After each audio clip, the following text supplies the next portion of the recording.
A millionaire requests a humble suit with no luxury or flair. But he's surprised when he meets the eyes of the young shop assistant. Between stitches and sighs, a passion is born, impossible to hide. He only wanted a suit, but it was love that dressed him. If this story interested you, don't forget to subscribe to our channel and tell us which city you're watching from. We continue. The reflection in the mirror didn't lie. Richard Miller adjusted his tie for the third time, his fingers trembling, slightly as he tried to achieve the perfect knot.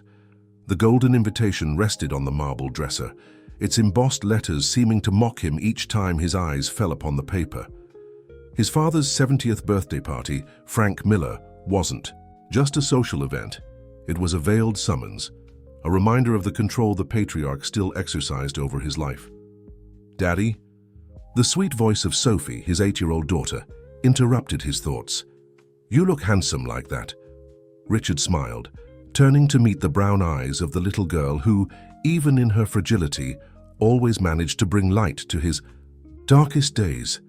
Sophie sat in the bedroom armchair, her little legs swinging without reaching the floor, her pale face framed by brown curls that danced with each movement. "We need to go to the tailor today, Princess. The new suit should be ready," he said, approaching to adjust the pink ribbon in his daughter's hair. "How are you feeling?" "I'm good today," Sophie replied, but her father noticed the slight tremor in her hands, one of the signs of the autoimmune disease that doctors were still struggling to fully understand.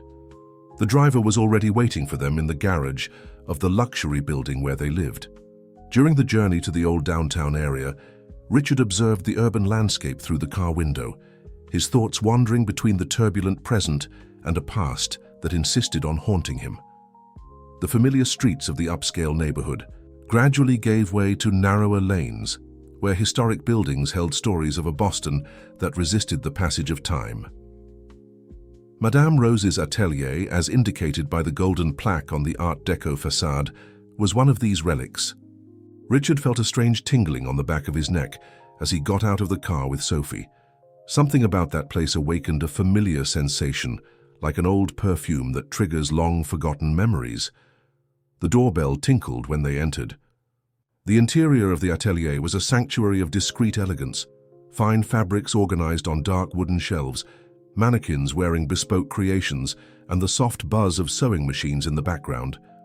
A young woman appeared between the curtains that separated the reception area from the atelier itself. "Welcome to Madame Rose's atelier," she said, her gentle smile illuminating delicate features. "I'm Marina Scott. You must be Mr. Miller?" Richard nodded, but before he could respond, his attention was captured by an old photograph on the wall. In it, an elegant woman smiled alongside an older seamstress. His heart raced. That was his mother, Helen, exactly as he remembered her before her premature departure. "That photo," he began, but was interrupted by a sharp sound from Sophie. The girl had suddenly gone pale, her legs weakening. Marina reacted with surprising agility, running to support the child before she fell. With precise and delicate movements, she helped Sophie sit in a nearby armchair, while Richard, in panic, searched in his bag for his daughter's medications. "She needs sugar water," Marina said firmly. "I'll get it from the pantry. Keep her head elevated." While Marina quickly disappeared behind the curtain, Richard held Sophie's hand, feeling his daughter's accelerated pulse. The familiar fear tightened his chest, the same fear that had accompanied him since he lost Laura, his wife, when Sophie was still a baby. Now seeing his only daughter fight against a mysterious illness, that fear had become his constant companion. Marina returned with the water and helped Sophie drink small sips. Her gestures were so natural, so welcoming, that for a moment Richard felt something different from the usual panic. A strange sense of security, as if those hands that now cared for his daughter were somehow familiar. "We need to take her to the hospital," he said, already picking up his phone to call the driver. "I know a shortcut to St. Clair Hospital," Marina offered. "I can accompany you if you'll allow. I know that hospital well. My grandmother receives treatment there." Richard hesitated for only a second before accepting her help. There was something about Marina's presence that inspired confidence, as if she were part of a story he couldn't yet fully remember. As they hurriedly left the atelier, his eyes once again found the photograph on the wall. His mother, young and smiling, seemed to be watching them with a gaze that held secrets yet to be revealed. Marina firmly held Sophie's hand as they traversed the corridors of St. Clair Hospital. The girl had regained some color but was still visibly weak. Richard walked ahead, making way among doctors and nurses, his tense posture betraying the concern he tried to hide. In the emergency room, a grey-haired doctor received them with familiarity. "Sophie again?" asked Dr. Beatrice as she led the girl to an examination room. "And I see you've brought company today." Marina introduced herself briefly, explaining how she had helped at the atelier. While Sophie was being examined, she remained in the waiting room, unable to simply leave without knowing if the girl would be all right. Her cell phone vibrated. It was a message from Mrs. Carmen, her oldest employee, letting her know that an important client had arrived at the atelier for a dress fitting. "You can go," said Richard, suddenly appearing at her side. "You've already done so much for us today." "I prefer to stay," she replied, surprising herself with the firmness of her decision. "My seamstresses can take care of the atelier for a few hours." The silence that followed was interrupted by the sound of raised voices coming from the corridor. Marina immediately recognized one of them. It was her grandmother Rose being brought in a wheelchair by two nurses. Her face was pale, and she was pressing her chest with one hand. "Grandma!" exclaimed Marina, running toward her. "What happened?" "Nothing." "Serious, dear," Rose replied, trying to smile. "Just a bit of discomfort. But that doctor insisted on bringing me in." Richard observed the scene with growing interest. There was something familiar about that lady's face, something that made him think of the photograph at the atelier. Before he could reflect more on this, Dr. Beatrice returned with news about Sophie. "We found something in the tests," she said, her professional tone masking evident concern. "We need to do some more tests, but it may be that we finally have an accurate diagnosis." Marina noticed the tremor in Richard's hands upon receiving the news. Instinctively, she placed her hand on his arm, a gesture of silent support that seemed to momentarily calm him. "The treatment will be expensive," the doctor continued, "but there's a great chance of success if we start immediately." At that moment, a nurse approached with an envelope for Rose.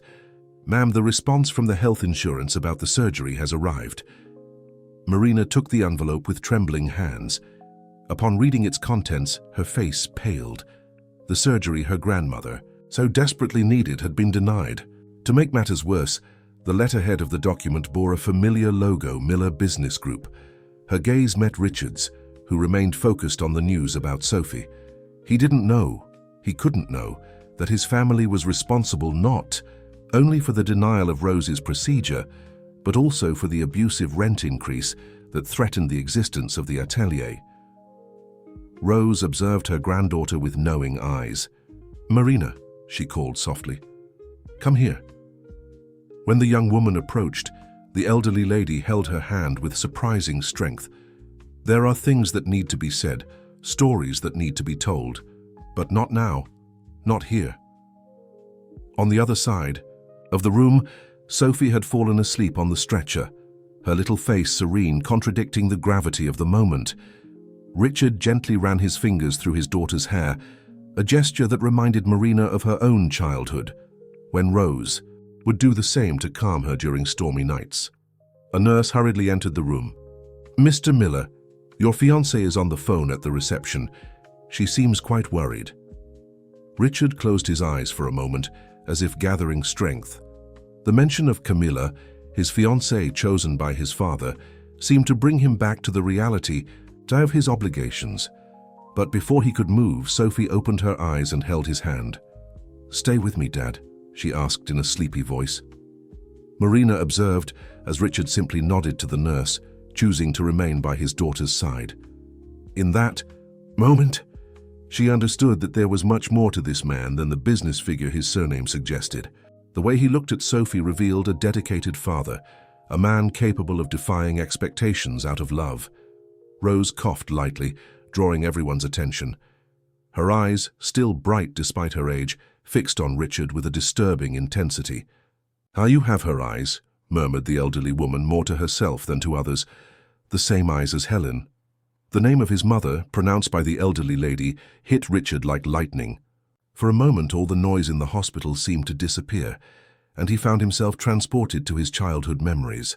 The soft perfume of Helen, her mysterious visits to the city centre, always carrying a folder of fabrics and designs. "How did you know my mother?" he asked, his voice trembling slightly. Rose adjusted herself in the wheelchair, her eyes gaining a different shine. "Helen was more than a client, young man. She was—" The elderly woman was interrupted by a new coughing fit, stronger than the previous one. Marina immediately positioned herself beside her grandmother, massaging her back with smooth, precise movements. The concern on her face was evident, but there was something more there, an iron determination that Richard recognized as similar to his own when it came to Sophie. "Grandma needs to rest," said Marina, casting a meaningful look at the approaching nurse with a chart. "We can continue this conversation another time." Richard nodded, although his curiosity was piqued. He turned his attention back to Sophie, who was now receiving new medication through the IV. The girl had fallen asleep again, her small hands still firmly holding the doll she always carried with her. "Mr. Miller," a female, authoritative voice cut through the environment. Camilla Townsend, his fiancée, was standing at the entrance of the room, her impeccable tailored suit contrasting with the hospital setting. "Why didn't you answer my calls?" "Camilla, now is not the time," he replied, without taking his eyes off Sophie. The woman approached, her high heels echoing on the floor. Her eyes quickly scanned the environment, pausing for a moment on Marina, who was still caring for her grandmother. "Your father is furious. The meeting with the investors started an hour ago." "My daughter is sick, Camilla. The meeting can wait." "Nothing can wait when it comes to the Miller empire," she retorted, lowering her voice. "You know that better than anyone." Marina, although focused on her grandmother, couldn't help but overhear the conversation. Camilla's cold, calculated tone bothered her deeply. How could someone be so insensitive in the face of a child's suffering? Rose held her granddaughter's hand with surprising strength. "Marina, dear, I need you to go to the atelier. In the old drawer, the one with the golden lock, there's a red velvet box. Bring it to me." "Now, Grandma. But you—" "Now," confirmed Rose, her tone not admitting contestation. "There are things that need to be revealed before it's too late."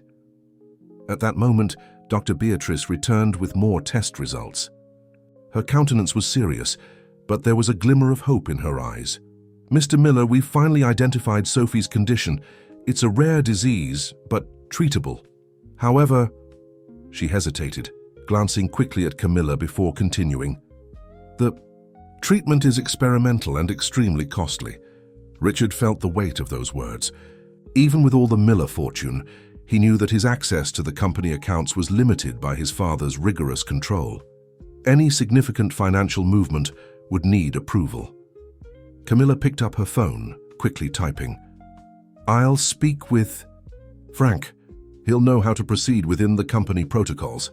"No," Richard's voice sounded louder than intended. "My father doesn't need to know about this right now. I'll find a way."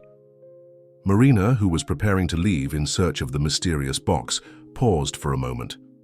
"Mr. Miller," she called softly. "Sometimes the paths that seem most difficult are precisely those we must follow." Rose smiled upon hearing her granddaughter's words, a smile that carried decades of untold stories. "Like your mother," she murmured, looking at Richard. Helen also knew that some choices, as painful as they might be, are necessary. Camilla cast an irritated look at the two women before turning back to Richard. "You have exactly 2 hours to show up at the meeting. Your father won't accept any more excuses." As she left, her heels marking an impatient rhythm in the corridor, Marina exchanged one last look with Richard. There was a mutual understanding there, an inexplicable connection that went beyond the circumstances that had brought them together that morning. Madame Rose's atelier seemed different under the evening light. Marina turned the old key in the lock, entering the space that was simultaneously her workplace and her sanctuary. The familiar aroma of new fabrics and freshly brewed coffee welcomed her, along with the comforting silence of the sewing machines, at rest. Mrs. Carmen had organized everything before leaving. leaving a note on the cutting table explaining that the important client, now Marina knew it was Camilla Townsend, had rescheduled her fitting for the next day. Next to the note, a pile of bills awaited: rent, suppliers, medical expenses. The cruel reality of the numbers threatened to suffocate her dreams. She headed to the old drawer mentioned by her grandmother, her mind still processing the events of that morning. The golden lock, though worn by time, still maintained its characteristic shine. With trembling fingers, Marina inserted the small key she always carried with her, a gift from Rose on her 18th birthday. The red velvet box was exactly where her grandmother had indicated, protected by layers of tissue paper. Upon opening it, Marina felt her heart race. Inside was a collection of old letters, yellowed photographs, and a diary with a worn leather cover. One photograph in particular caught her attention. It showed her grandmother, much younger, alongside Helen Miller. The two women were bent over a sewing table, sharing complicit smiles. On the back of the photo, a date, spring 1985, and a notation in elegant calligraphy, "Forever yours, H."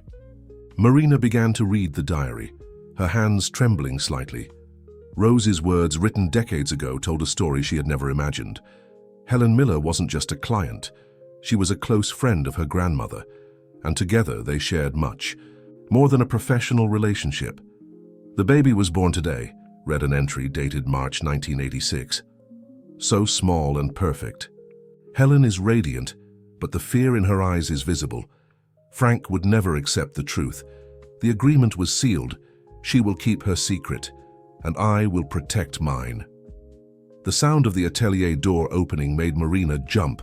Richard Miller was standing at the entrance, his silhouette cut against the late afternoon light. "Sorry," he said, his voice husky with fatigue. "The door was ajar. I needed—" He stopped upon seeing the photographs scattered across the table.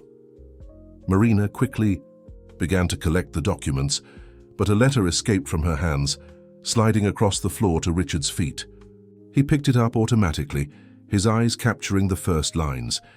"My dear Rose, when this letter reaches your hands, I will have already departed. The disease progresses rapidly, but my greatest fear is not leaving. It's leaving my son without knowing the whole truth." "This belonged to my mother," murmured Richard, his fingers caressing the aged paper. "Mr. Miller," Marina began, but he interrupted her. "Richard, please, call me Richard." A moment of silence established itself between them, filled only by the distant sound of traffic and the ticking of the old clock on the wall. Marina observed how the late afternoon shadows danced on his face, highlighting the lines of concern on his forehead. "How is Sophie?" she asked, offering a pause in the tension of the moment. "Stable. The new medication seems to be working," he responded, still holding the letter. "Camilla is with her now, although—" He hesitated, a sad smile playing on his lips. "Although Sophie has asked for you several times." Marina felt her heart tighten. In just a few hours, that little girl had conquered a special place in her heart. "And the meeting with your father?" "Cancelled," he replied, his tone firm. "Some things are more important than business." Marina nodded, understanding perfectly the weight of that decision. Her gaze fell upon the pile of bills on the table, and she couldn't help but sigh. "There's something I need to tell you," she said, gathering courage. "About the atelier, about your family, about—" At that moment, Richard's cell phone rang, interrupting her. It was Sophie. She had woken up and was asking for her father. The businessman seemed torn between the urgency of returning to the hospital and curiosity about what Marina was about to reveal. "Go," said Marina softly. "Your daughter needs you." "But Richard—" She hesitated for a moment. "When you can, come back. There are stories that need to be told, truths that need to be shared." He nodded, carefully returning the letter. Before leaving, he stopped at the door and turned around. "Marina, thank you for everything." After he left, Marina turned her attention back to her grandmother's diary. The yellowed pages held secrets that could change everything, not just for her and Richard, but for everyone involved in this complex web of relationships and secrets. Frank Miller's luxurious office, On the top floor of the Miller Business Group headquarters building was a monument to power and tradition. Through the panoramic windows, the city of Boston stretched like a carpet of concrete and glass at his feet. The patriarch observed the urban landscape with tired eyes, although his posture remained impeccable as always. Cancelled the meeting. With the Chinese investors? His grave voice echoed through the office as he turned to face Camilla. After all the arrangements we made? He didn't give me a choice, Mr. Miller, replied Camilla, maintaining the professional tone she always used. With her future father-in-law, Sophie had another crisis. The doctors finally diagnosed the disease. Frank moved to his leather armchair, sitting with an almost imperceptible sigh. For a moment his mask of authority faltered, and Camilla could see the weight of the years in his countenance. "And what about that seamstress?" he asked, drumming his fingers on the mahogany desk. "Why was Richard at her atelier?" Camilla adjusted her impeccable blazer before responding. "The suit for your birthday party, but—" She hesitated, carefully choosing her words. "There's something more. The owner of the atelier, a lady named Rose, seems to know stories from the past, stories about Helen." The name of Frank's deceased wife provoked a visible reaction. His fingers stopped drumming, and a shadow crossed his face. "Rose," he murmured, as if savoring a bitter taste. "I thought that name had been left in the past." At that moment, the office door opened, and Richard entered without announcing himself. His suit was wrinkled, and deep circles marked his face, but his posture was firm. "Father," he began, ignoring Camilla's presence, "we need to talk about Sophie." Frank made a gesture dismissing Camilla, who left silently, but not before casting a concerned look at Richard. When the door closed, father and son stared at each other in silence for a few seconds. "The treatment is experimental," continued Richard, "but it's the best chance we have. I need access to the accounts." "The company accounts are not your—" "Personal vault, Richard," replied Frank, his voice controlled. "There are protocols, procedure. We're talking about your granddaughter." Richard raised his voice, something he rarely did in his father's presence. "The only granddaughter you have." Frank rose slowly, discreetly supporting himself on the desk. "And you think I don't care, that I don't think about her, but there's more at stake here than you can imagine." "What are you talking about?" The patriarch walked to a painting on the wall, a portrait of Helen painted shortly before her departure. His fingers lightly touched the gold frame. "There are secrets, son. Secrets that your mother took with her. And now, with you frequenting that atelier—" "What does the atelier have to do with this?" asked Richard, his curiosity momentarily overcoming the urgency that had brought him there. Frank turned to face him, and for the first time in years, Richard saw vulnerability in his father's eyes. "Rose," he said, his voice almost a whisper. "She was more than your mother's preferred seamstress. She was her confidant, and if she decides to speak—" "Speak what, father? What secrets are these?" Before Frank could answer, his cell phone vibrated. He looked at the screen, and his face paled slightly. "The birthday party," he said, abruptly changing the subject. "Camilla told me you still haven't picked up the suit." "The suit? Is that what matters now?" "It matters more than you imagine," replied Frank, his voice regaining its usual firmness. "Everyone will be there, shareholders, partners, the press. It's the perfect moment to officially announce your engagement and your rise to the group's presidency." Richard felt the weight of those words. So that was it. His father was preparing his succession, but at what cost? "What about Sophie?" he asked, returning to the subject that had brought him there. Frank walked to his desk, opened a drawer, and removed an envelope. "Here," he said, extending the envelope to his son. "It's an advance on your inheritance. Use it as you see fit." "But Richard," he made a significant pause, "stay away from that atelier. There are things from the past that should remain buried."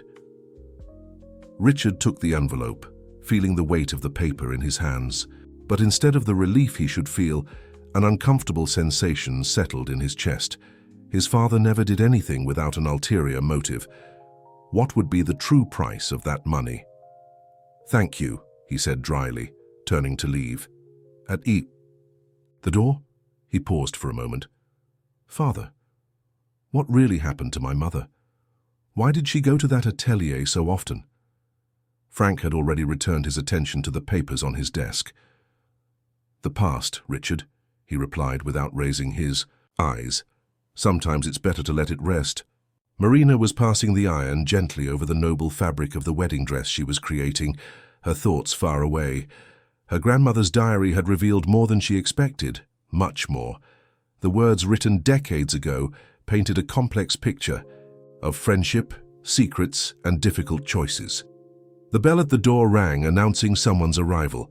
To her surprise, it was Camilla Townsend who entered the atelier, her high heels marking a decisive rhythm on the wooden floor. "Miss Scott," she began, her voice carrying a tone that Marina couldn't quite decipher. "We need to talk."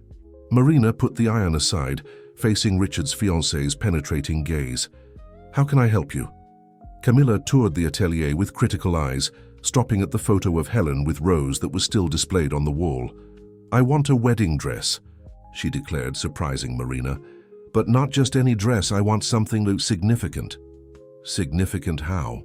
asked Marina, her professional curiosity momentarily overcoming her reservations.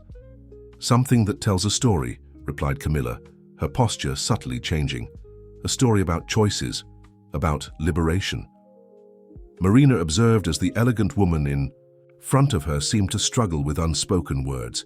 It was then that she noticed the engagement ring was not on her finger. "The marriage to Richard," continued Camilla, her voice softer now. "It's not what it seems. It's a business agreement, a merger of companies, disguised as romance.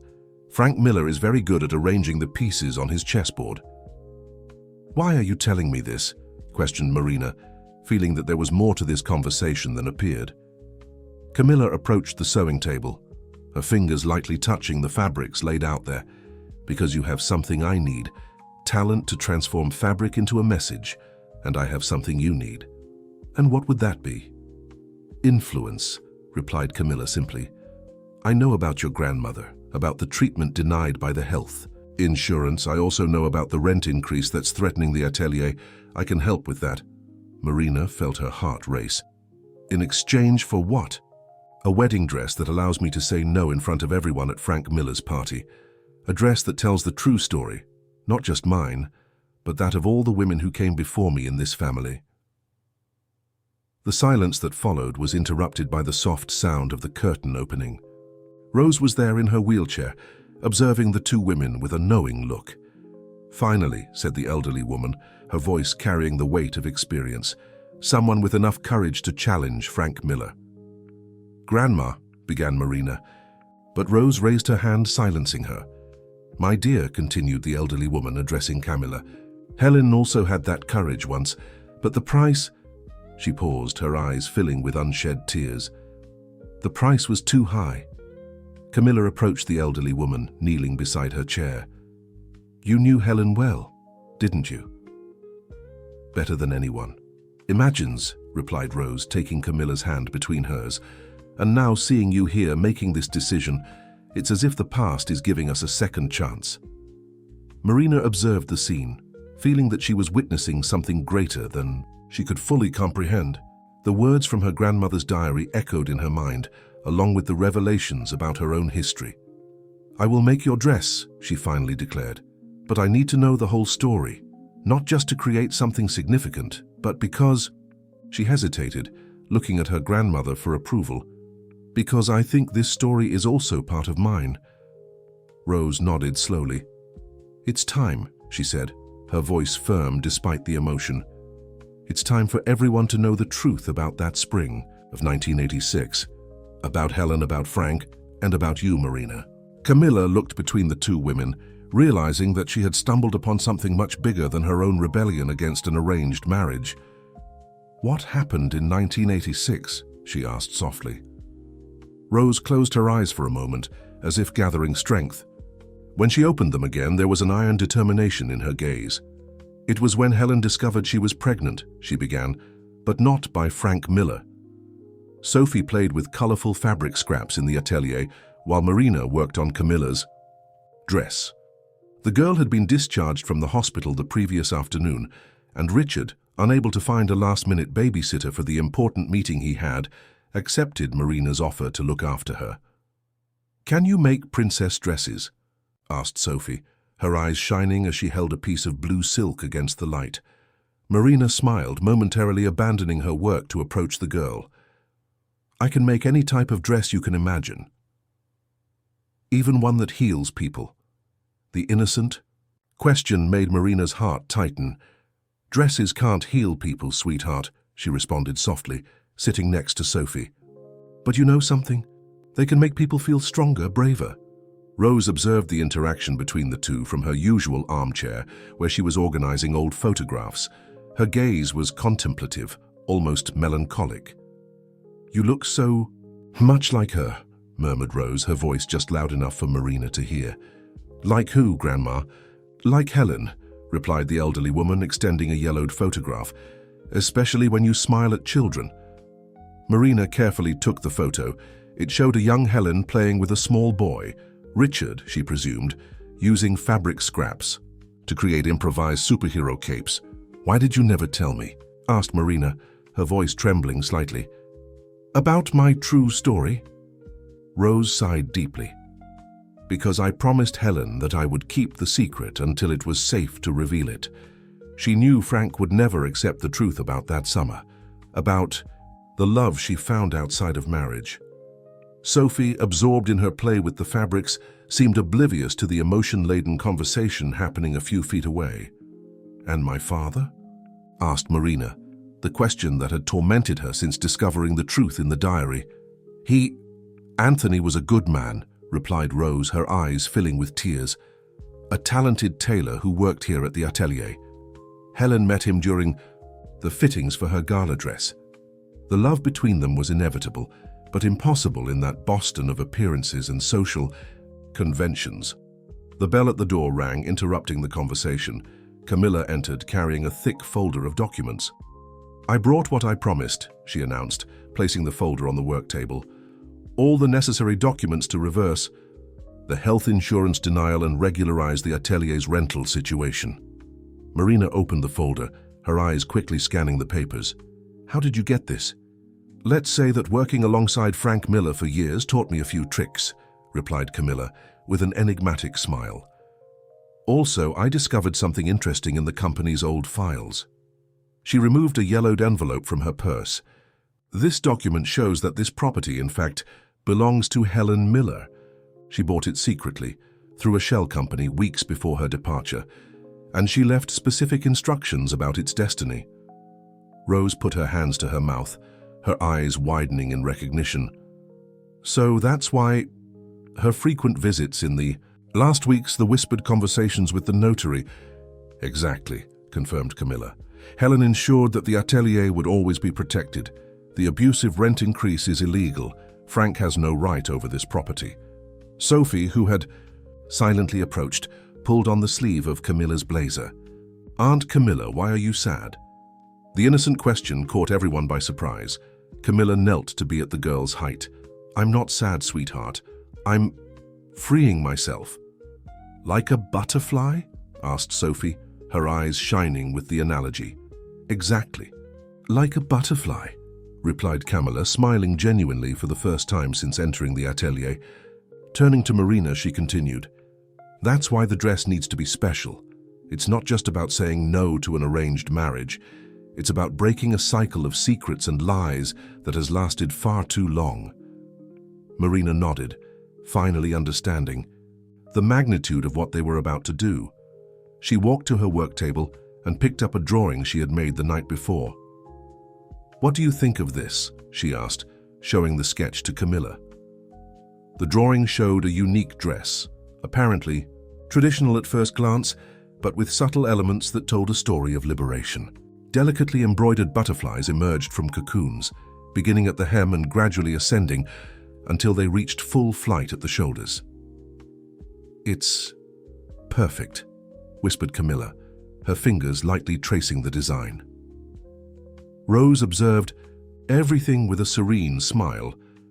"Helen would be proud," she said softly, "of all of you." Sophie, who had returned to her fabric scraps, held up a piece of golden fabric. "Can I help make the butterflies?" she asked innocently. Marina exchanged a knowing look with Camilla before responding, "Of course you can, sweetheart. After all, this is a story about transformation, and who better than a child to teach us about the magic of change?"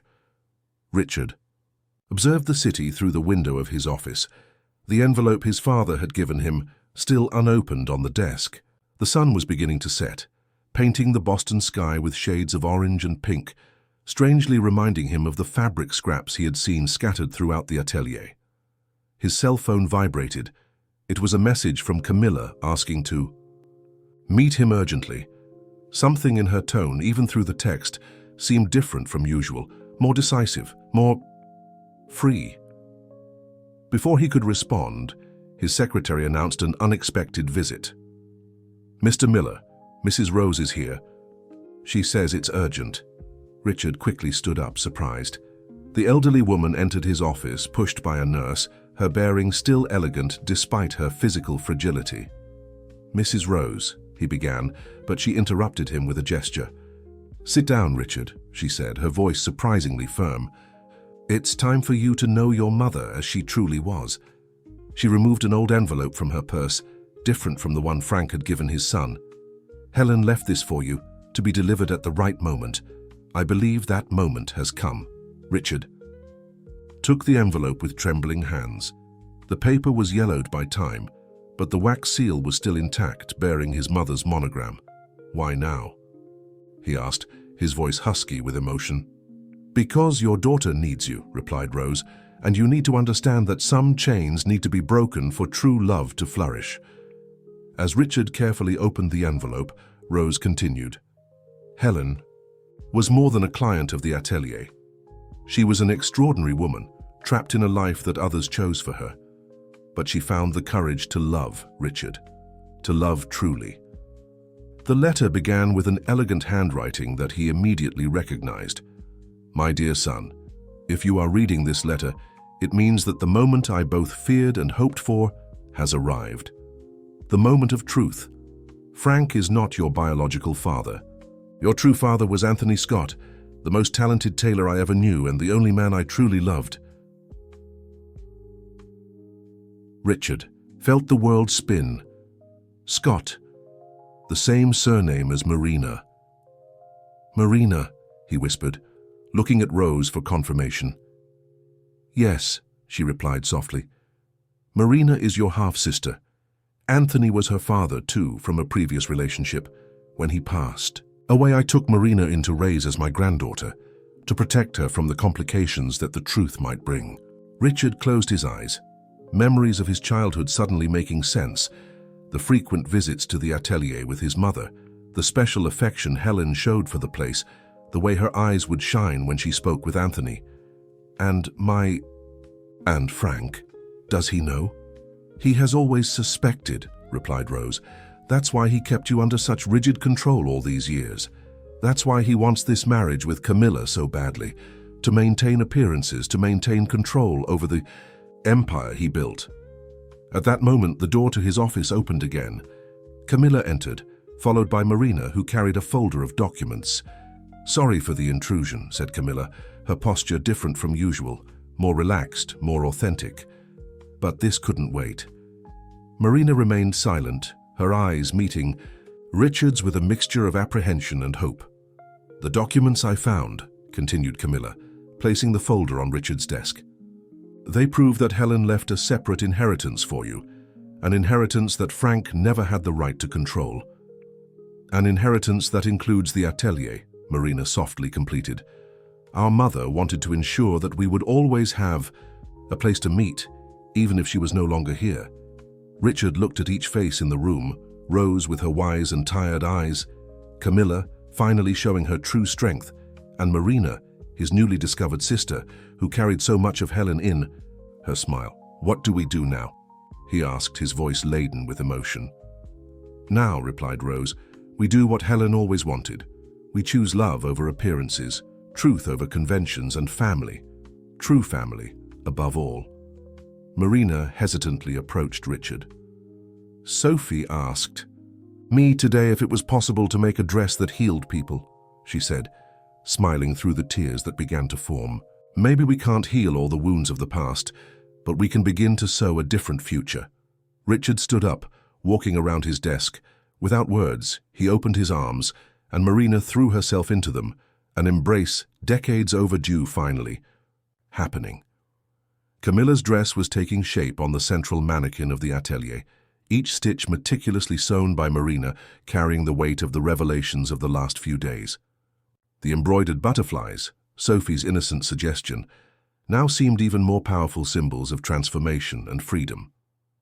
Each butterfly tells a story, Marina explained to Sophie, who watched, fascinated, the work of her newly discovered Hunt. See this one here. The wing design was inspired by the first dress your grandmother Helen wore in this atelier.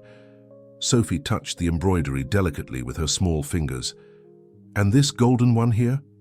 This one, replied Marina, exchanging a meaningful look with Rose, who was knitting in her usual corner, represents true love, the kind of love your father and I share, the love between siblings. The news of the kinship had been received by Sophie with the pure simplicity of children. For her, gaining an aunt was just another reason for joy, someone else to love and be loved by. The bell at the door rang, announcing Richard's arrival. He entered carrying an old carved wooden box. I found this in my mother's old room, he said, placing the box on the work table. I think you should see it, Marina. Inside the box, carefully preserved, were dozens of dress designs, all signed by Anthony Scott. Each creation was a testament to the talent that Marina had inherited from her father. He was amazing, murmured Marina, her fingers lightly tracing the lines of the designs. Now I understand where my love for creating comes from. And there's more, continued Richard, removing an envelope from the inside pocket of his jacket. The lawyers confirmed. Helen's will is valid. The atelier is legally yours, Marina, and there's also a substantial fund for Sophie's treatment. Rose set aside her knitting, her eyes shining with contained tears. Helen thought of everything, she said softly. Even knowing she wouldn't be here to see it, she prepared the way for you to find each other. The moment was interrupted by Camilla's abrupt arrival. Her normally composed face showed signs of concern. Frank knows, she announced without preamble. Someone from the law firm leaked the information about the will. He's furious. Richard instinctively positioned himself in front of Sophie, as if he could protect her from the approaching storm. What can he do? Asked Marina, her tone revealing more concern for her newly discovered family than for the atelier. Legally? Nothing, replied Camilla. But, Frank, Miller has other means of exerting pressure. He's already started moving contacts to cancel contracts with the atelier's suppliers. He can't do that, exclaimed Sophie, surprising everyone with her childish indignation. That's mean, Richard knelt beside his daughter. No, he can't, he agreed, his voice firm, and he won't. Because now we're a family and families protect each other. Marina approached, taking Sophie's other hand. Your father is right. And you know something? Sometimes people do bad things because they're afraid. Like Grandpa? Sophie asked innocently. Exactly, replied Rose, joining the group. Frank is afraid of losing control, of losing the image he's built over all these years. But perhaps it's time for him to know true love, completed Camilla, looking at the dress in progress. The kind of love that doesn't need contracts or appearances. What are you thinking? Asked Richard, recognizing the determined gleam in his ex-fiancée's eyes. Camilla approached the dress, touching one of the embroidered butterflies. What if, instead of using this dress to say no, I used it to tell a story? The true story of Helen and Anthony, of love and courage, of choices and consequences. In front of all the party guests, asked Marina, beginning to understand the plan. In front of everyone, confirmed Camilla, because some truths need to be spoken aloud to be truly heard. Sophie, who had approached the dress, pointed to an empty space on the skirt. Can we put a butterfly here too? One that represents Grandpa? Marina smiled, understanding her niece's innocent wisdom. Of course we can, sweetheart, because even people who seem the hardest can change, can learn to fly. Richard observed the scene with a mixture of apprehension and hope. In a few days, his life had completely changed. He had discovered a sister, a new story about his parents, and a courage he didn't know he possessed. "We have 3 days until the party," he finally said. 3 days to prepare not just a dress, but a truth that has been hidden for far too long. The atelier was experiencing a feverish energy in the days leading up to the party. Marina worked tirelessly on Camilla's dress, her skilled hands bringing to life each butterfly, each detail carrying a special meaning. Sophie spent the afternoons there after school, her attentive eyes absorbing every movement, every story that Rose shared about the past. "This photograph," said Rose on a particularly quiet afternoon, showing an old image to her great-granddaughter, "was taken on the day your grandmother Helen discovered she was expecting your father." In the photo, Helen smiled radiantly next to Anthony, both bent over a dress design. The love between them was palpable, even through the aged paper. "Why couldn't they stay together?" asked Sophie, her innocence touching on an old wound. Rose adjusted herself in her chair, carefully choosing her words. "Sometimes, dear, people confuse love with possession. Your grandfather Frank thought he could control Helen's heart, just as he controlled his business." Marina, who was working nearby and overheard the conversation, felt her eyes fill with tears. Knowing the story of her parents, understanding the love that united them and the circumstances that separated them, had completely changed her perspective on her own work. "The dress is almost ready," she announced, trying to change the direction of her thoughts. "Only the special detail that Sophie suggested is missing." The girl ran to the mannequin, her eyes shining at seeing the last butterfly being embroidered, this one in a unique shade of deep blue like Frank Miller's eyes. "It's beautiful," exclaimed Sophie. "Will Grandpa like it?" "We hope so, sweetheart," replied Marina, exchanging a meaningful look with Rose. The bell at the door announced Camilla's arrival for her final fitting. She entered accompanied by Richard, both carrying tense expressions. "Frank is suspecting something," announced Richard without preamble. "He's been asking questions about the atelier, about you, Marina." "He can't do anything," reminded Camilla as she prepared to put on her creation. "Helen's will is irrefutable." Marina helped Camilla dress, each movement precise and careful. When the dress finally settled perfectly, a collective sigh filled the environment. The dress was a masterpiece. The butterflies seemed to come to life, with each movement, silently telling the story of 3 generations of love, loss, and redemption. From the hem to the bodice, they evolved from closed cocoons to wings open in full flight, symbolizing the journey of liberation, not just for Camilla, but for all of them. "It's perfect," whispered Camilla, gently twirling in front of the mirror. "Every detail tells our story." "Our story isn't over yet," reminded Rose, her voice carrying an ancient wisdom. "The real test will be tomorrow, at the party." Richard approached Marina, placing an arm around his sister's shoulders. "No matter what happens tomorrow," he said softly, "we've already gained something that Frank can never take from us." "The truth?" asked Sophie, who observed everything with her perceptive eyes. "Not." "Just the truth, sweetheart," replied Marina, pulling her niece into a hug. "We've gained each other. We've gained the chance to be the family that Helen and Anthony always dreamed we would be." Camilla, still admiring the dress in the mirror, turned to the group. "Tomorrow won't just be about saying no to an arranged marriage," she declared. "It will be about saying yes to the truth, to true love, to the courage to be who we really are." Rose took her old sewing box, removing from it a small butterfly brooch. "Helen wore this on the day she discovered she was pregnant with you, Richard," she said, extending the jewelry to Camilla. "She said it was her lucky charm, her symbol of hope. I think she would want you to wear it tomorrow." As Camilla pinned the brooch to the dress exactly over her heart, the afternoon sun entered through the atelier windows, making the embroidered butterflies shine as if they were truly alive, ready to take flight toward freedom. The night before the party dragged on slowly at the atelier.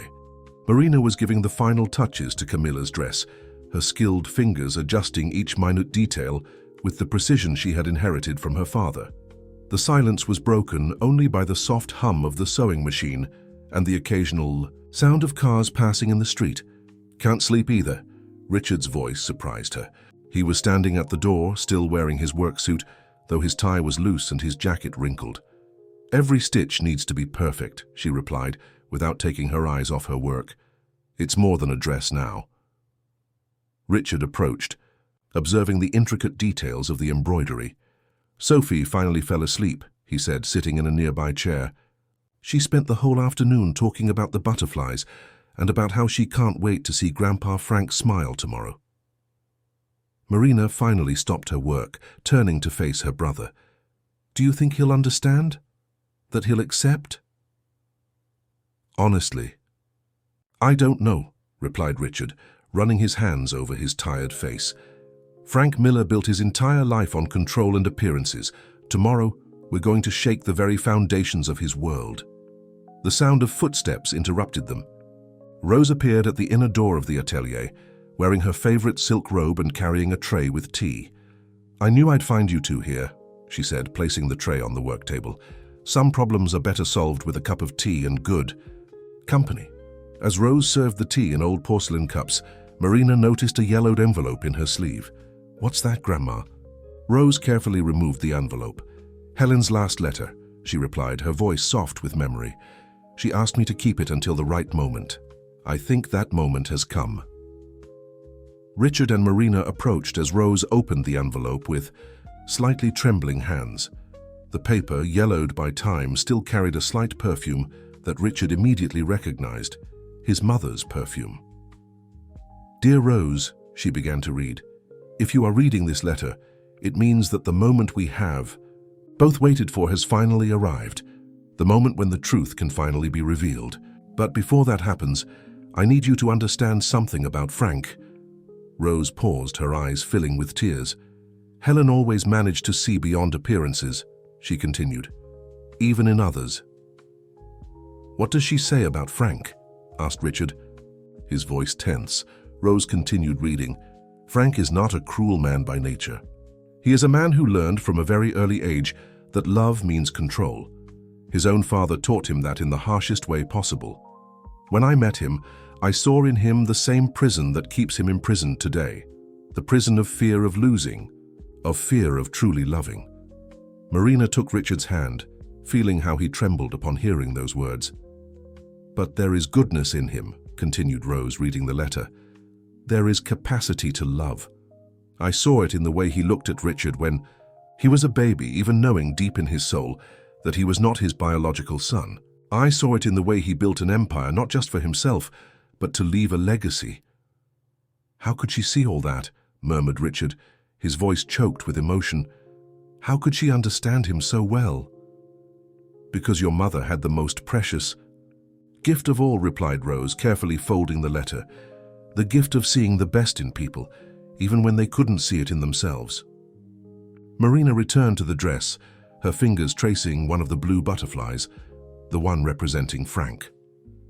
"That's why Sophie insisted on this butterfly," she said softly. "Children have that same gift of seeing beyond appearances." "Tomorrow won't just be about exposing the truth," said Rose, rising with effort from her chair.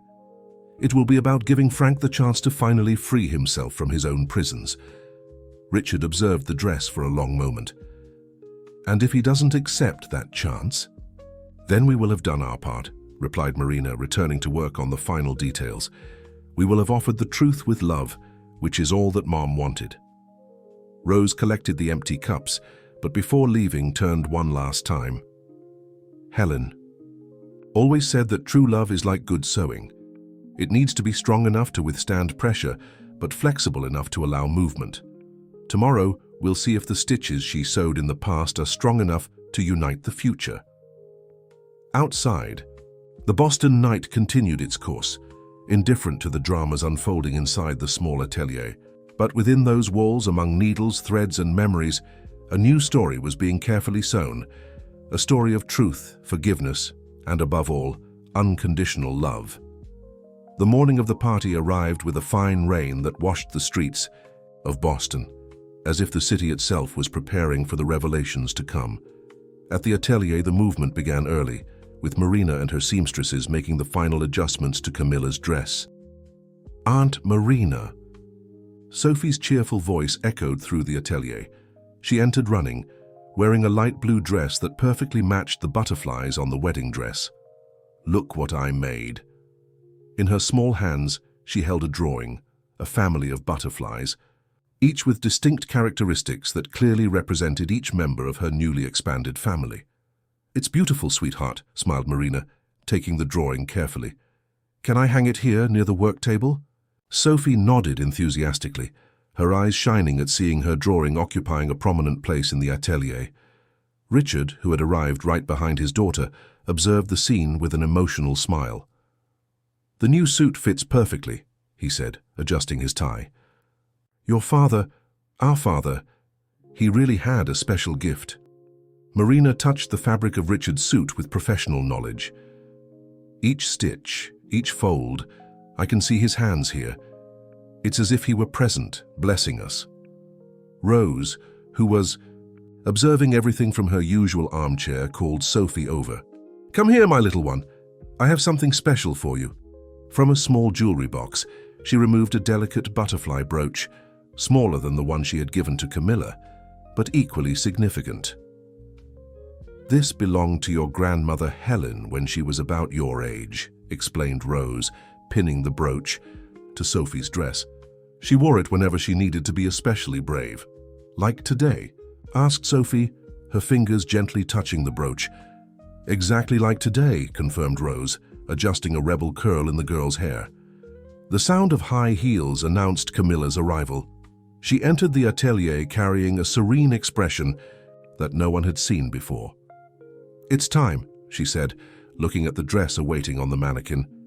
Marina led Camilla to the improvised dressing room, while Richard took Sophie for breakfast at the corner bakery, a father and daughter moment that had become even more precious in recent days. As she helped Camilla dress, Marina couldn't help but notice how different she seemed. There was no longer that characteristic tension in her shoulders, that mask of perfection she always wore. "You know," began Camilla as Marina adjusted the veil, "I spent so much time trying to be what Frank expected of a perfect daughter-in-law that I almost forgot who I really am." "And who are you?" asked Marina softly, attaching the last butterfly of the veil. "Someone who believes in true love," replied Camilla, a genuine smile illuminating her face.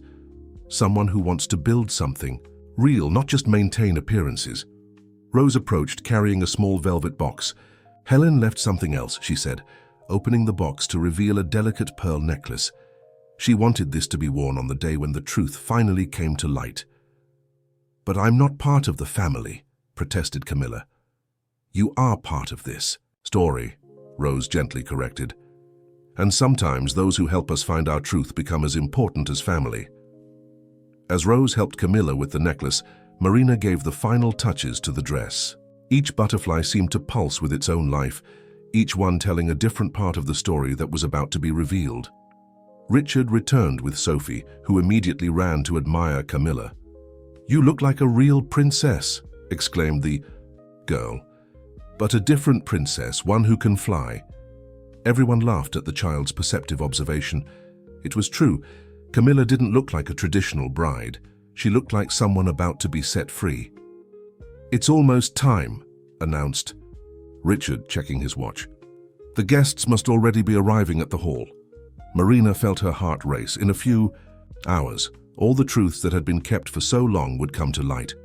She looked around the atelier, at Rose, who carried decades of secrets with dignity, at Camilla, transformed by the power of truth, at Richard and Sophie, her brother, and Sanice, whom destiny had returned to her. "Mom would be proud," she said softly, more to herself than to the others. "She is," replied Rose, her eyes shining with contained tears. "Of all of us." The banquet hall of Boston's most luxurious hotel gleamed under crystal chandeliers. Boston's high society circulated among sumptuous floral arrangements and impeccably dressed waiters, all there to celebrate Frank Miller's 70th birthday. The buzz of conversations was punctuated by the soft sound of a chamber orchestra. Frank was positioned near the entrance, receiving guests with his usual authoritarian posture, although more attentive eyes might notice a certain tension in his countenance. Every now and then his gaze wandered to the main door, anxiously awaiting the arrival of his son and future daughter-in-law. "Mr. Miller," one of the group's directors approached, "the Chinese shareholders have just arrived. They would like a private word." Frank nodded mechanically, but before he could move, a small commotion at the entrance of the hall caught his attention. Richard had arrived, impeccable in his new suit, with Sophie at his side. The girl wore a delicate butterfly brooch that made Frank freeze momentarily. He recognized the jewel that had belonged to Helen. "Happy birthday, Grandpa," exclaimed Sophie, running to hug him without regard for social protocols. For a brief moment, Frank's mask faltered. His hands trembled slightly as he returned his granddaughter's embrace, and his eyes softened in a way that few there had ever witnessed. "You look beautiful, little one," he said, his voice softer than usual. His eyes found the brooch. This was your grandmother's." "I know," Sophie replied excitedly. "Mrs. Rose said Grandma Helen wore it when she needed to be brave. And today we all need to be brave." The mention of Rose's name made Frank harden again. He stood up, staring at Richard with intensity. "Where is Camilla?" "She will arrive shortly, Father," Richard calmly replied. "There are some things we need to discuss before—" "Not now," cut Frank, his voice returning to its authoritarian tone. "The investors are waiting. Come with me." "No," the word came out firmly from Richard's lips, surprising not only Frank but several nearby guests. "Today is not about business, Father.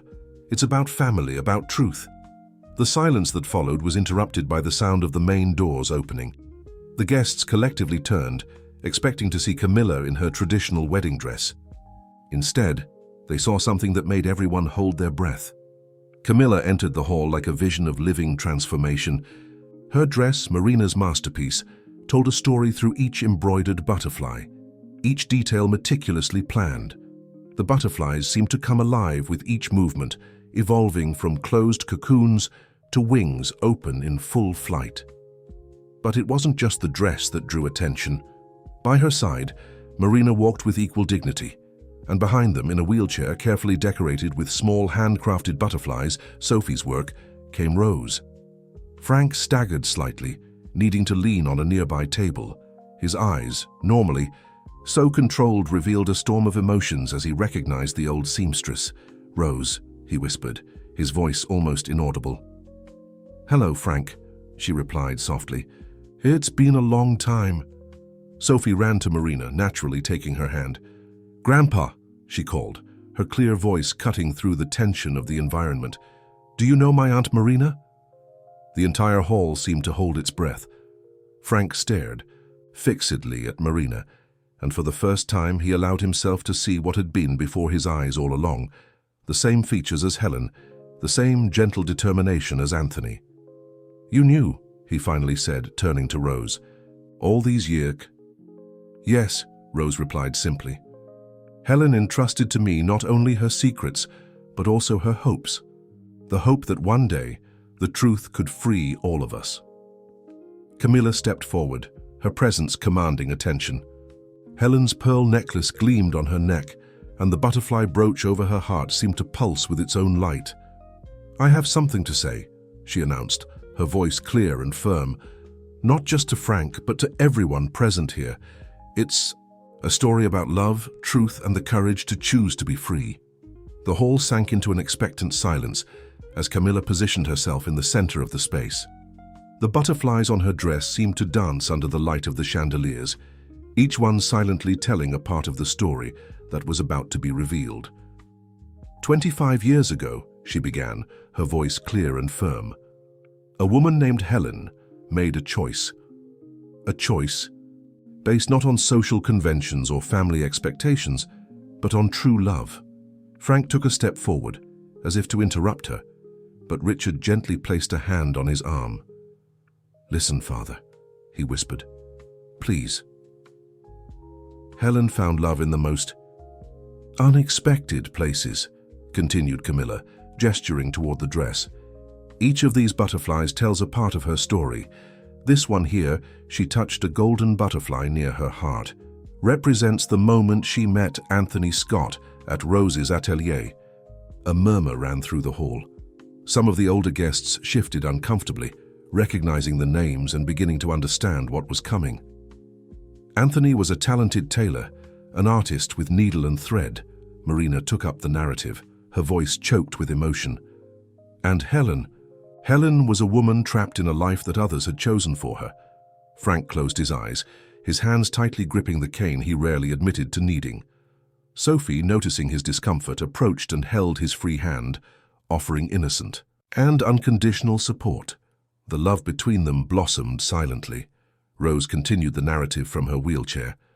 Between dress fittings and whispered conversations, between fashion designs and shared dreams, it was a pure love, Frank. A love that generated not only life, but hope. "Stop!" Frank's voice sounded hoarse, almost pleading. "Some truths should remain buried," Richard softly completed. "Like we buried Mom, Father. Like we buried the truth about who I really am, about who Marina is."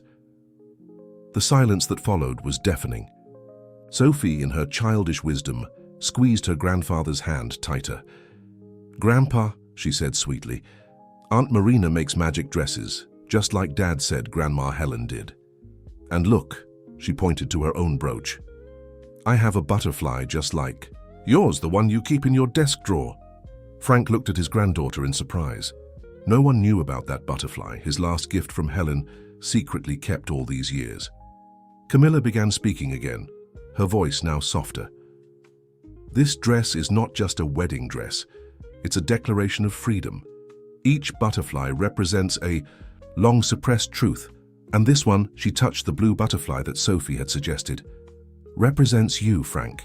Because even in your rigidity, even in your control, there is love." Helen knew that. Marina approached her newly discovered biological father. "For years you've built an empire based on control and appearances, but look around you. What have you really built? A family divided by secrets, hearts broken by lies." "And what do you suggest?" asked Frank, his voice betraying a vulnerability that few there had ever witnessed. "That you finally allow yourself to fly," Marina replied softly. "Like these butterflies, like Helen wanted all of us to fly." Rose made a gesture, and one of the seamstresses brought an old box. "Helen left this for you," she said, extending the box to Frank, "to be delivered at the right moment." With trembling hands, Frank opened the box. Inside was a single crystal butterfly and an envelope. Upon opening it, he immediately recognized Helen's handwriting. "My dear Frank, if you are reading this, it means that the moment I both feared and awaited has finally arrived. The moment when the truth, like a butterfly, finally breaks free from its cocoon. I never doubted your love, only the way you expressed it. Control is not love, Frank. Love is freedom. It's allowing those we love to truly be who they are." Richard is your son in all the ways that truly matter. You raised him, loved him, shaped him. Marina is the other half of this story, the living proof that true love, even when denied, finds ways to flourish. Forgive me for not having the courage to say all this in life, but now, through those I left behind, I offer you one last chance. The chance to choose love instead of control, truth instead of appearances. We all deserve the chance to fly, Frank, including you. With eternal love. Helen. The silence in the yay. Hall was palpable as Frank held Helen's letter, his hands visibly shaking. The guests, Boston's high society in full force, observed the scene with a mixture of shock and fascination, as if watching a spectacle they never imagined witnessing. "Father." Richard's voice sounded soft, almost hesitant. Frank raised his eyes from the letter, and for the first time in decades, tears flowed freely down his face. The mask of power and control he had worn for so long had finally broken. "I knew," he said, his voice hoarse with emotion.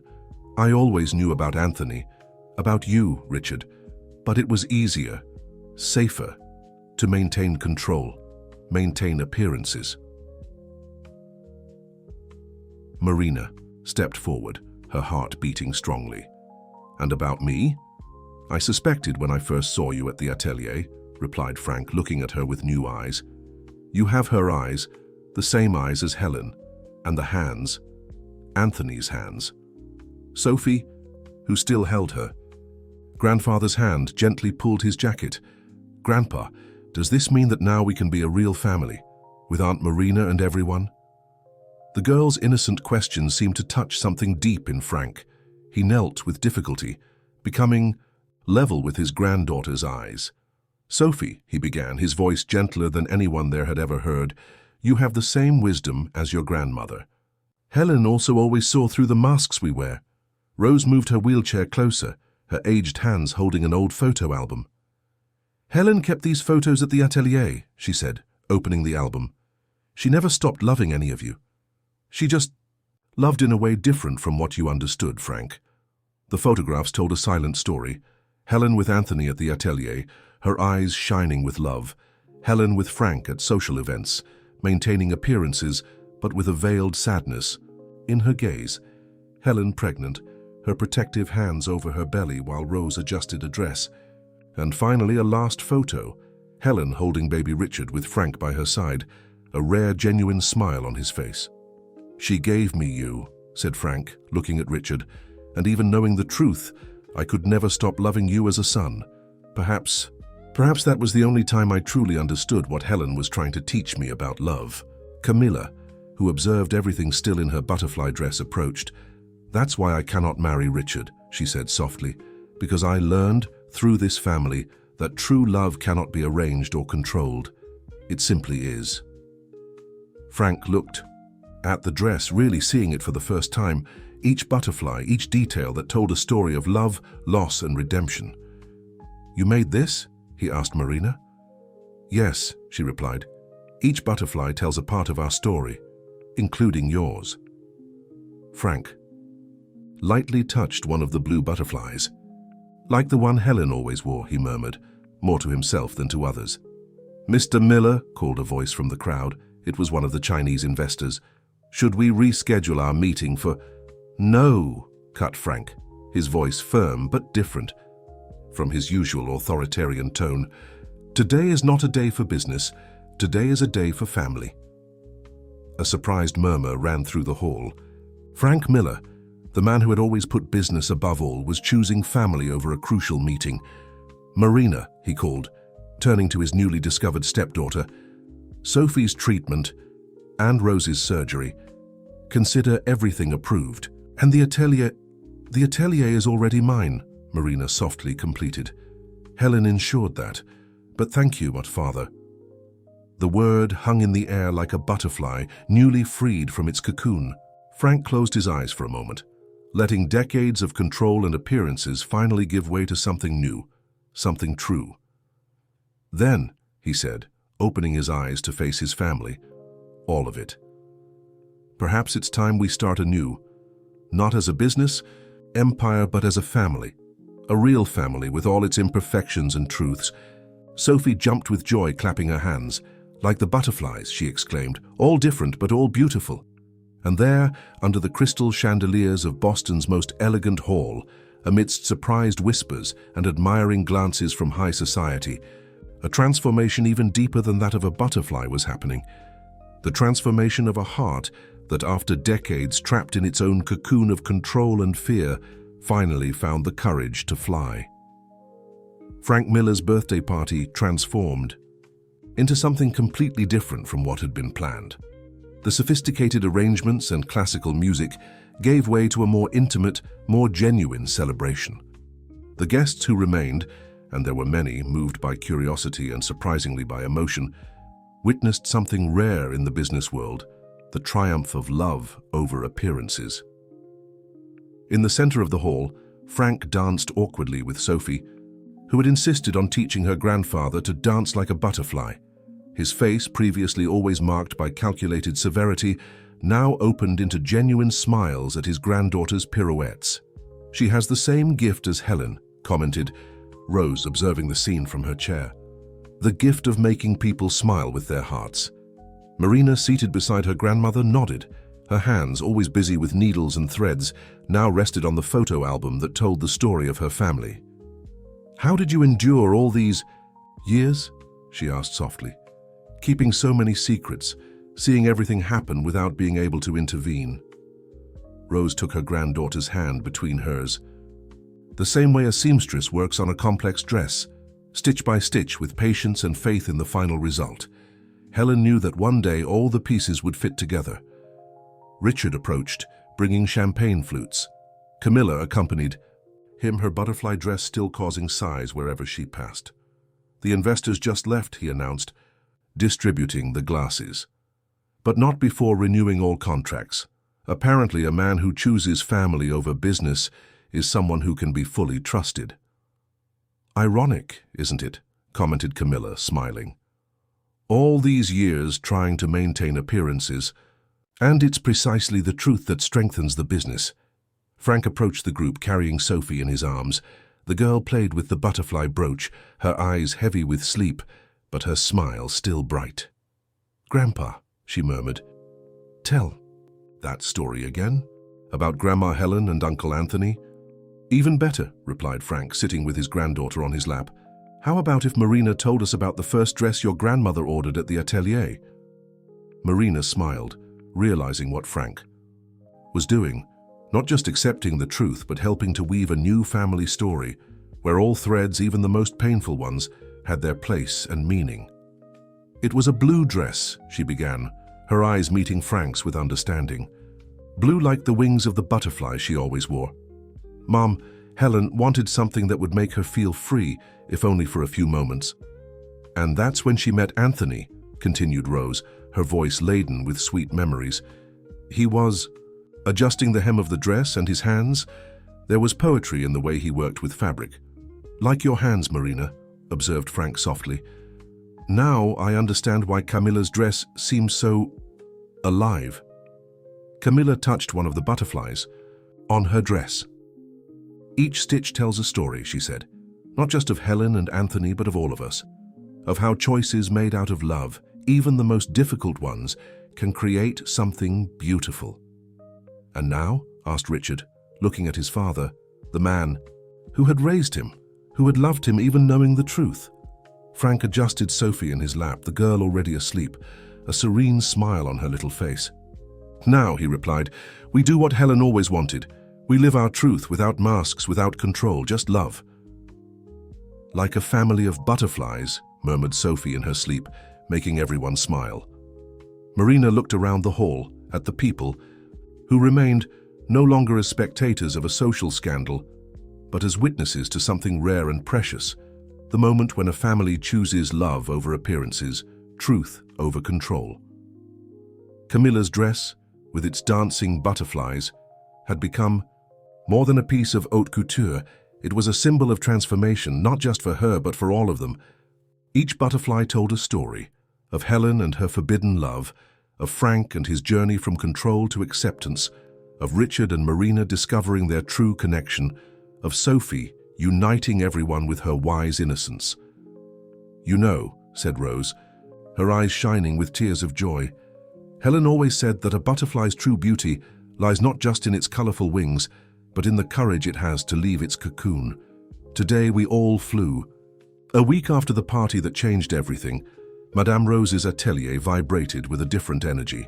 The morning sun came through the old windows, illuminating the fabrics and sewing machines where Marina and her seamstresses worked on new projects.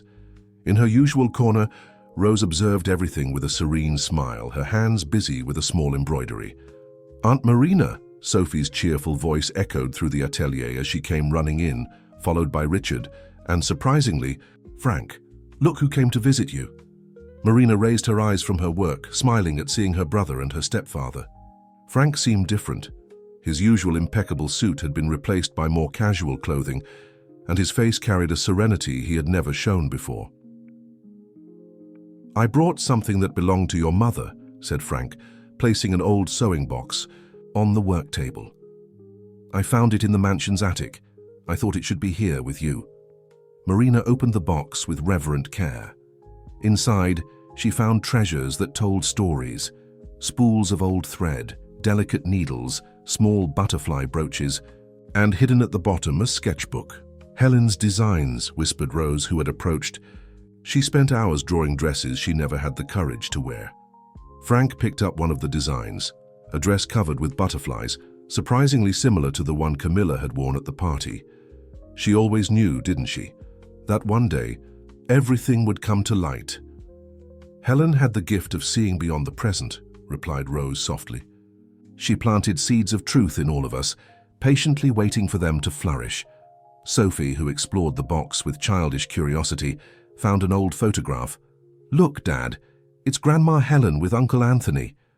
Richard took the photo, his eyes filling with tears at seeing his biological parents together, smiling, bent over a dress design. Frank, instead of pulling away as he would have done before, placed a hand on his son's shoulder. "He made her happy," said Frank, his voice laden with newfound acceptance.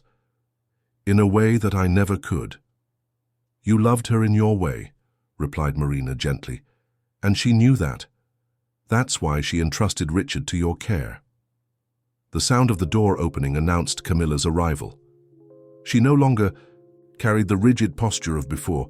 There was a lightness in her movements, an authenticity that made her even more beautiful. "I have news," she announced, her eyes shining.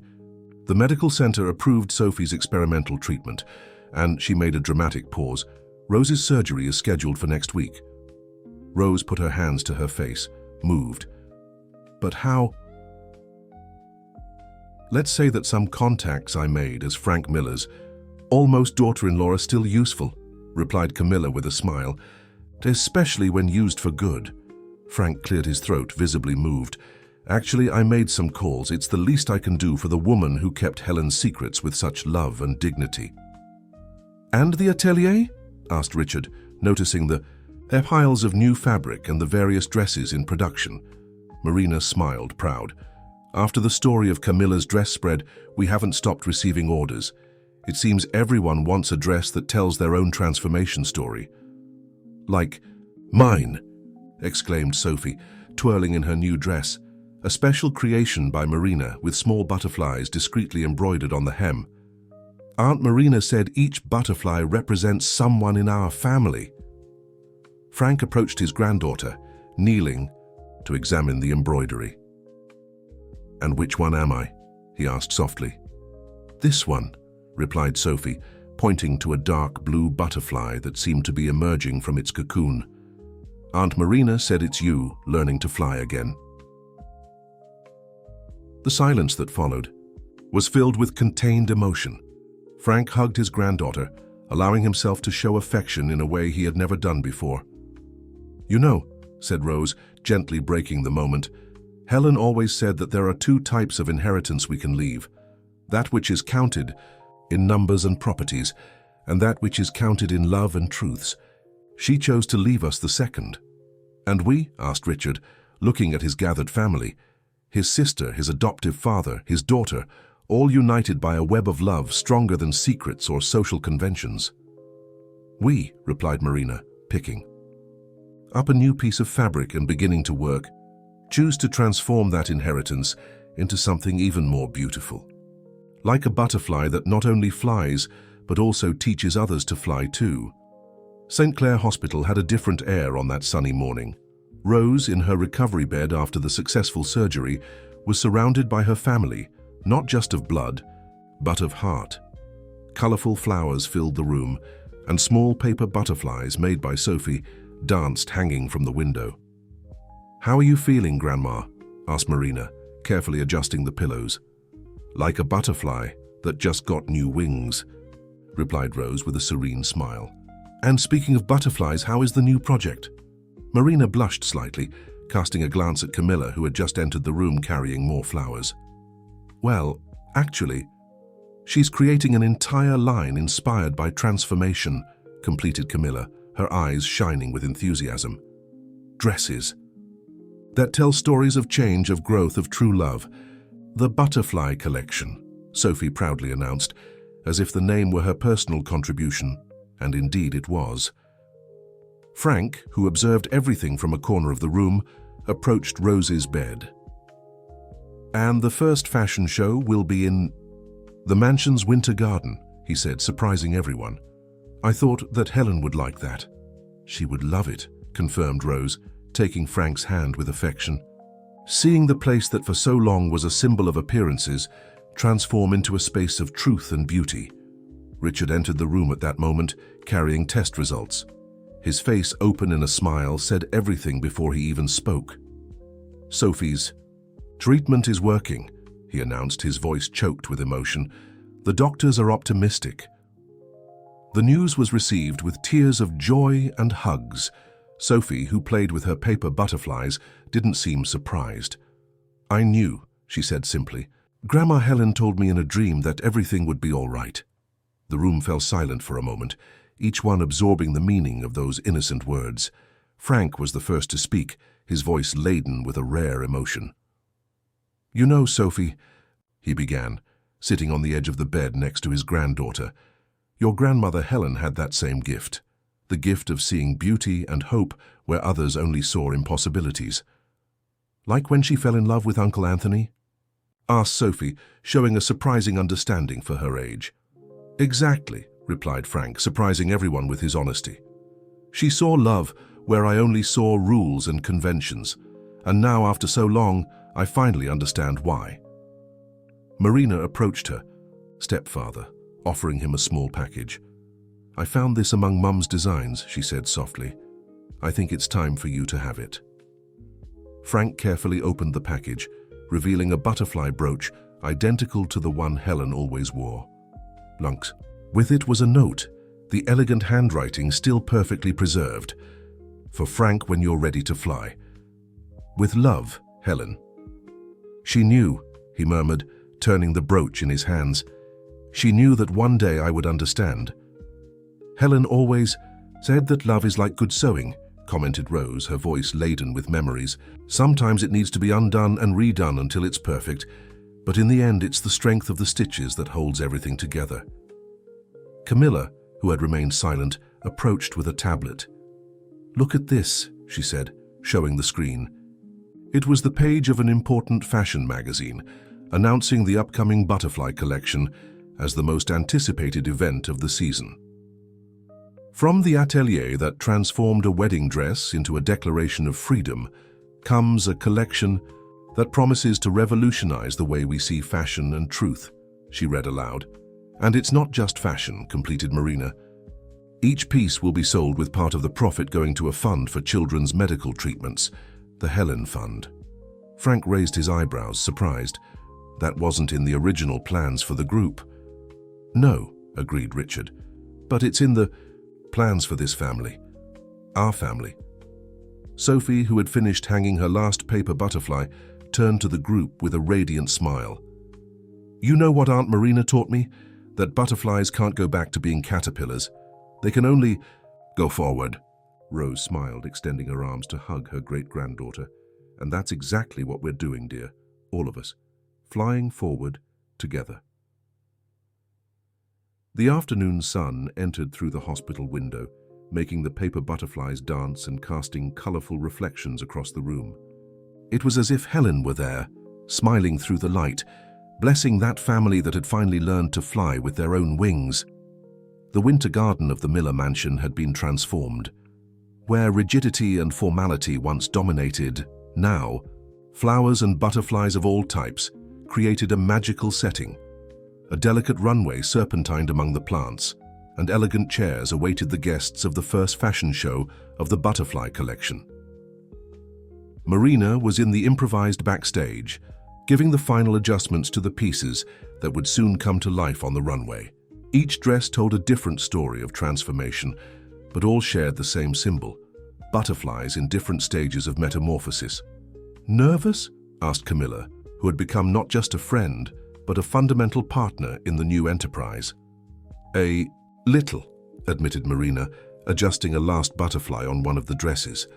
But it's a good nervousness, like the beating of wings before the first flight. Rose recovered from her surgery and, radiant in a light blue ensemble specially created by her granddaughter, supervised everything from her special chair. Her experienced hands still helped with small details, and her eyes shone with pride. "Helen would be so proud," she said, observing the movement of the preparations. "Not just of the dresses, but of how all of you have grown." Sophie ran among the dresses, her own outfit, a special creation by Marina, making her look like a small fairy. Her health had improved significantly with the treatment, and her energy was contagious to everyone. "Grandpa!" she suddenly exclaimed, running to the backstage entrance. Frank entered, impeccable in his suit, but with a notable difference. On his lapel, Helen's butterfly brooch shone. By his side, Richard carried an old box. "We found this in Helen's old sewing room," said Richard, handing the box to Marina. "We thought you should have it before the fashion show." Inside the box, carefully preserved, was a dress. Not just any dress, but the last one Helen had begun to create before her departure. It was an unfinished project, but its beauty was undeniable. A light blue silk dress with the beginning of a butterfly pattern ascending the skirt. "It's perfect," whispered Marina, touching the fabric with reverence. "It's exactly what we needed to close the show." "But it's unfinished," observed Camilla. "Not for long," replied Marina, a determined gleam in her eyes. "Grandma, do you think we can do it?" Rose smiled, already taking her sewing box. "Certainly, dear. After all, we are a family of love artisans." The next hours were filled with feverish and loving work. While the guests began to arrive and settle in the garden, a small revolution was happening backstage. Marina, Rose, and the atelier seamstresses worked in perfect harmony, completing Helen's dress. Each stitch was made with intention, each embroidered butterfly carried a story. Sophie helped passing threads and choosing colors, Frank observed in respectful silence, and Richard documented everything with photos, memories being created in real time. "Look," said Sophie softly, pointing to a particularly delicate butterfly that Rose had just embroidered. "It looks like it's really flying." And indeed it did. Under the light entering through the stained glass of the winter garden, the butterflies on the dress seemed to come alive, their wings shimmering with promises of flights yet to come. "It's time," announced Camilla, consulting her watch. "All the guests are here." Marina gave a last look in the improvised mirror. The dress she wore, her own creation, was a tribute to her journey.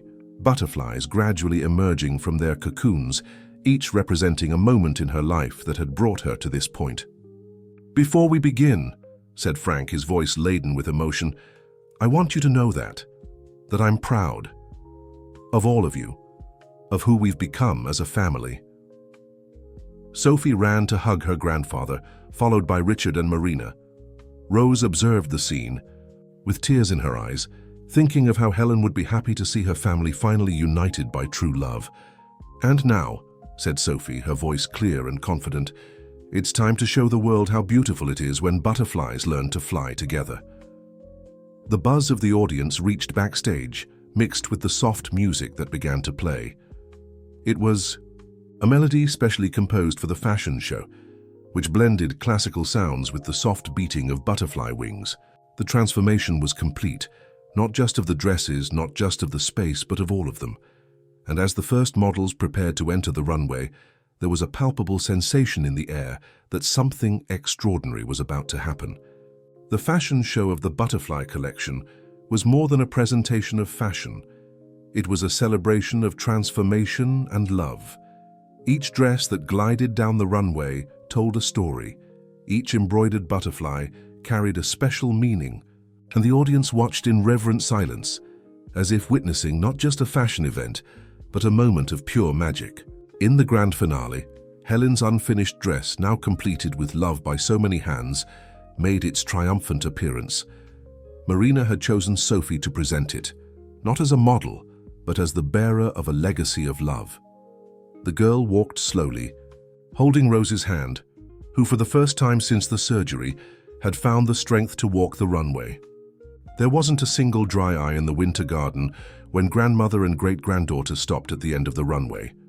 Sophie twirled gently, making the butterflies on the dress dance under the light, while Rose, radiant, waved to the audience with the elegance of someone who knew she was participating in a historic moment.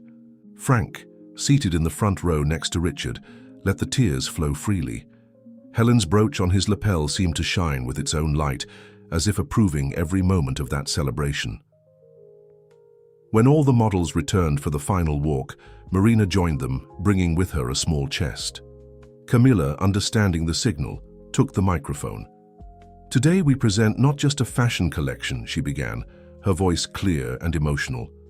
"We present a love story that spans generations, a story about courage, truth, and the beauty of being who we really are." Marina opened the chest, and dozens of live butterflies were released, filling the winter garden with their colorful wings. The guests sighed in ecstasy as the butterflies danced in the air, some delicately landing on the dresses, as if recognizing their embroidered counterparts. "This moment," continued Camilla, "marks not only the birth of a new phase of Madame Rose's atelier, but also the beginning of the Helen Fund for children's treatments, which will help other children like Sophie find their cure." Frank stood up, joining Marina at the center of the runway. "And I," he announced, his voice strong but gentle, "have the pride of announcing that the Miller Group will be the first and main supporter of this fund, because some fortunes are not measured in money, but in love and transformation." Sophie ran to hug her grandfather, followed by Richard and Marina. Rose observed everything from her place of honor, her hands intertwined with Camilla's, both sharing smiles of pure joy.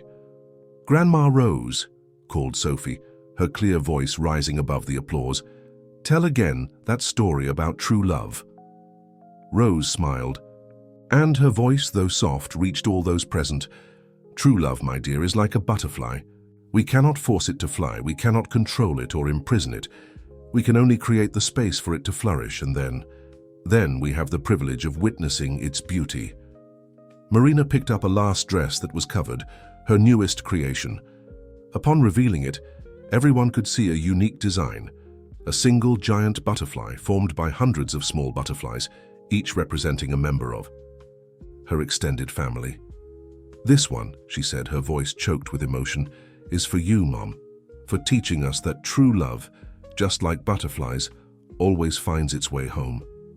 The butterflies continued to dance in the air, some now perched on Sophie's shoulders as if blessing her. The late afternoon light entered through the stained glass, creating a kaleidoscope of colors that mixed with the wings of the live and embroidered butterflies. Frank embraced his children, both Richard and Marina, while Sophie danced among the butterflies, her dress twirling like wings in the wind. Rose observed everything with the serene smile of someone who finally sees a long labor of love completed. And somewhere, they all could feel Helen was smiling too, because her